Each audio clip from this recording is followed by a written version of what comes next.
Hey Lynn fam, welcome back to another team selection video. We are halfway through the bumper double game week and my bat shizzle minus 16. Yes, you heard me correctly. I said minus 16. I am absolutely bonkers. If you're loving the content, then please do drop a like. Let's try and hit 60 likes on this video. That would be absolutely amazing. Do pop me a comment below. How's game week 36 going for you? And how many doublers do you have for game week 37 already? Are you going bat shizzle yourself to cover that double game week? Lastly, if you're new to the channel, then please do subscribe. It means a lot to me. Okay, let's get after this.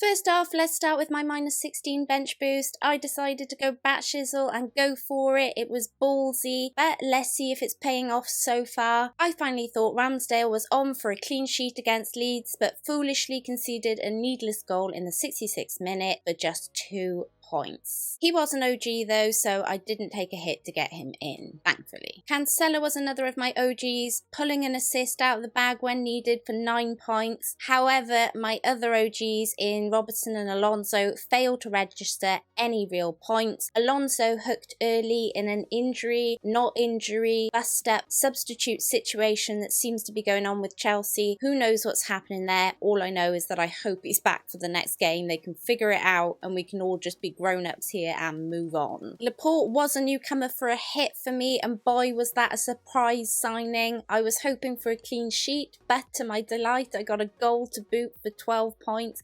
Happy days. In midfield, Saka had a quiet game by his standards for just 2 points. Let's hope there's more in the next game to come. Son, however, was another newcomer for me, and so far the Mount to Son switch has worked out okay, with Son scoring and Mount missing out in the last game. However, Mount will play the next game. Chelsea are in a very precarious situation now and they need him, so he'll definitely play, and it's against a very struggling Leeds team at the moment, so I'm a little bit worried about this switch. This was a luxury move, so we'll have to wait and see how it turns out in the end. Kulusevski, disappointing again, just 2 points from him so far. It seems to be up and down all over the place with him. Not sure what to make of him right now. Salah, captain, ouch. Where is my goal-hungry Salah that we were promised this week? It just hasn't come, has it? Praying he both plays and does something in this second match. I really need it from him, especially with so many KDB captainers around and them already having an assist. So yeah, come on Salah, where is that Egyptian king?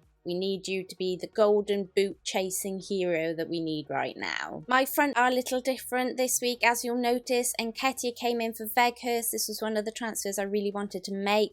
Absolutely buzzing with his brace, couldn't have asked for more, especially as an Arsenal fan. I had a bit of an inkling about Jesus. I followed my gut on him. It didn't pay off, let's be honest. It hurts a little because I could have got Richarlison here. The flag kind of somewhat put me off. But sometimes you just have to follow your hunches, even if they aren't great. I don't think Jesus played well enough in that last game to even start the next game either, so that doesn't bode well. But hey ho, I went for it. Hopefully it isn't my downfall in the second lot of games. My bench boost consisted of Pickford, who came in for Dubravka. Despite conceding early, he did manage 6 points from his 7 epic saves. Watkins was on my bench this week and got me 5 points.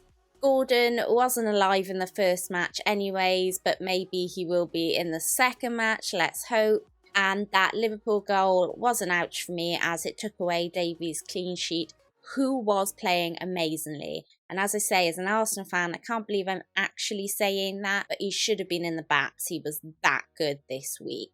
So it was Weghorst, Dubravka, Shah, Mount and Kane out for Jesus, Son, Laporte, Pickford and Nketiah. So far my newcomers have 35 points, so 19 points in the plus once you minus the 16. Of course, Mount and Kane can still hurt, so we won't know a true representation of this massive hit just yet, but my single game weaker switches in Shah, Dubravka and Weghorst seem to have worked out well. All of that means I'm on 70 points, 54 with the minus 16. It's a small green arrow to 39,995 at the halfway stage. I mean, I am so happy with that. I'm delighted. It was so ballsy what I did. It is verging on reckless, especially at my rank and so close to the end of the season. I decided just to try and have a bit of fun with it. There were players I really wanted, and it still can go all horribly wrong. But I'm so happy that the single game week player switches paid off, at least. Very grateful about that. With that, let's have a look at how I'm currently lining up for double game week 37, and this is how the bus team looks currently. I have 3 potential doublers at the moment, and with a massive benching headache as it is. After my massive hit this game week, I am hoping that I won't take many hits at all this game week, if any at all. The main reason I went so big on hits this game week was so that I could have more options for game week 37, as with my team as it stood, all of my cash was used up in the team and there was no real wiggle room. So switching things up like I did has now given me some cash and a few more options. So I'm simply just thinking of playing it safe, if I'm honest, and after the naff performance from Jesus in the first round of games, just thinking of moving him on to Richarlison or Ings for 4 potential doublers. But let's see how both Richarlison and Ings do in the second round of games. If I wanted to take a -4, I think the only 2 players I consider taking it for at this point may be Alonso to Cash or Saka to Zaha to make it 5 doublers. But I'm not really sure it's worth it, and I'm not really sure who I drop to the bench at this point. Given West Ham are currently playing very well, I think I need to see what Alonso is up to, but I guess if I did switch Alonso to Cash, he could come in maybe for one of my City defenders, in the prospect that we're thinking West Ham might be able to nick at least 1 goal against City, especially if it looks like City have won the league already. Anyway, let me know what you guys think. What would you do with this team this week? I still have my free hit, but looking at this team, I'm not sure I want to risk selling single game week players just to go all in on doublers, especially given the nature of this particular double game week. Already having 3 doublers can potentially get into 5 doublers with a small hit. I mean, it just doesn't really feel worth it. However, if my second round of games go very poorly and I've lost a lot of ground, I may just go for it and hit the free hit button for 37 and fill my team with all doublers and hope for the best. However, I may just go for a punt in the final game week of the season. The main thing with having spent quite a lot of money on my bench for this bench boost is that it's all tied up on fringe players, whereas if I fancy free hitting in game week 38, I can take some of that cash off of the bench and potentially get it into another premium for the last game week, like a Kane or a KDB or someone like that. I think in some ways I've probably missed the boat on using the free hit to the most of its potential now, and I have to look at it more as using it to get in a couple of players that I really fancy or I really need to cover for either game week 37 or 38, whichever one that happens to be. For instance, if a player emerges for game week 37 in this next round of games, say Coutinho smashes it and I can't get to him easily, then it may well be worth me hitting the free hit for game week 37 and vice versa for game week 38. Captaincy is between Son and Salah currently. If I got Richarlison in this team, I might consider him as a captaincy punt. He's been doing great recently, seems very consistent. Everton are fighting for their lives and he has a double, so he may be a big captaincy shout next game week for a lot of people, so I may well go there too. As for the trending transfers, Nketiah again is up there. Zaha, somebody I've talked about, is potentially bringing in for the double.